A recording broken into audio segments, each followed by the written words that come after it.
আজি পহিলা বহাগ যোৱাকালি গৰু বিহু পালন কৰাৰ পিছত আজিৰে পৰা ৰাজ্যজুৰি পালন কৰা আছে বহাগ বিহু। ইয়াৰ সমান্তৰালভাৱে বৰাক উপত্যকাত বাংলা নৱবৰ্ষক উদযাপন কৰিবলৈ ব্যাপক প্ৰস্তুতি গ্ৰহণ কৰা হৈছে। বৰাক উপত্যকা সাহিত্য আৰু সাংস্কৃতিক পৰিষদৰ উদ্যোগত আজি ৰাতিপুৱাৰ পৰা শিলচৰত এক বিশাল সাংস্কৃতিক শোভাযাত্ৰা উলিওৱা হৈছে, য'ত বিভিন্ন জাতি ধৰ্ম বৰ্ণ নিৰ্বিশেষে অসংখ্য লোক ইয়াত আজি পদযাত্ৰাত অংশগ্ৰহণ কৰিছে। ইয়াত আছে হিন্দু মুছলমান অসমীয়া বঙালী নেপালী ডিমাচা আদি কৰি যিমান ইয়াত শিলচৰত বসবাস কৰা জনজাতি আছে বা জনগোষ্ঠী আছে সকলোৱে অংশগ্ৰহণ কৰিছে। গতিকে এক ক'বলৈ গ'লে বৰ্ণাঢ্য কাৰ্যসূচী ইয়াত আছে, আয়োজকসকল আছে, আমি জানিব বিচাৰিম। আচ্ছা, আজি আপোনালোকৰ কাৰ্যসূচীটো মূলতঃ কি উদ্দেশ্য? আজকে বাংলা নববর্ষ, এই নববর্ষ উপলক্ষে সমগ্র বাঙালি জাতি এবং অবাঙালিরাও আজকের এই মহা মিছিলে সামিল হয়েছে। একটা অখণ্ড বাঙালির যে চেতনা, সেই চেতনাতে জাগিয়ে তোলার জন্যই আজকে এটা হয়েছে। এমন একটা উৎসব, নববর্ষ উৎসব, যে উৎসবে বাঙালি হিন্দু মুসলমান সব এক হতে পারে। এই উৎসব ছাড়া অন্য উৎসবে কিন্তু বাঙালি হিন্দু মুসলমান এক হতে পারে না, নানা কারণে, ধর্মীয় আচরণের জন্য। কিন্তু একমাত্র উৎসব, যে উৎসবে বাঙালি হিন্দু বাঙালি মুসলমান এক হয়ে এই নববর্ষ পালন করে।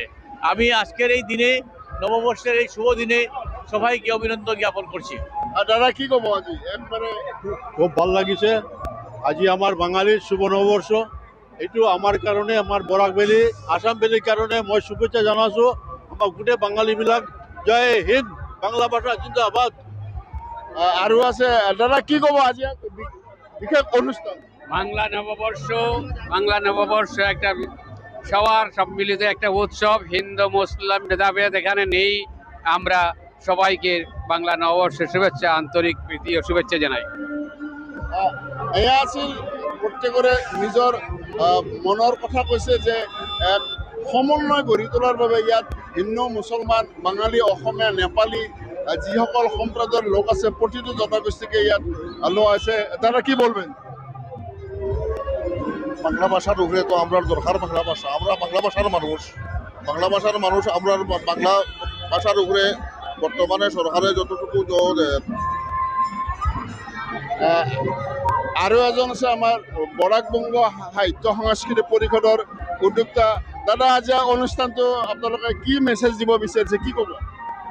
আমরা একদিকে রাজ্যের বাঙালি জনগোষ্ঠীর যে পরিচয়, আত্মপরিচয়, সেই আত্মপরিচয়ের দিকটি যেমন তুলে ধরতে চাই, তেমনি আমরা মনে করি যে বরাক উপত্যকা সহ গোটা রাজ্য বিভিন্ন ভাষাভাষীর মানুষ বসবাস করে। সবাইকে নিয়ে একসাথে পথ চলার মাধ্যমেই একটা সমৃদ্ধ আসাম গড়ে উঠতে পারে। এই বার্তা নিয়েই আমরা আজকের এই প্রভাতী শোভাযাত্রা আয়োজন করেছি। এয়া আছিল এই বৰ্ণাঢ্য এক সাংস্কৃতিক শোভাযাত্ৰা। এই বিভিন্ন জাতি জনগোষ্ঠীৰ লোকসকলক লৈ পেলাই শিলচৰত আজিৰে এই বাংলা নৱবৰ্ষত আদৰা হৈছে। আৰু ইয়াৰ সমান্তৰালভাৱে সমগ্ৰ ৰাজ্যজুৰি আজিৰে পৰা আৰম্ভ হৈছে বহাগ বিহু।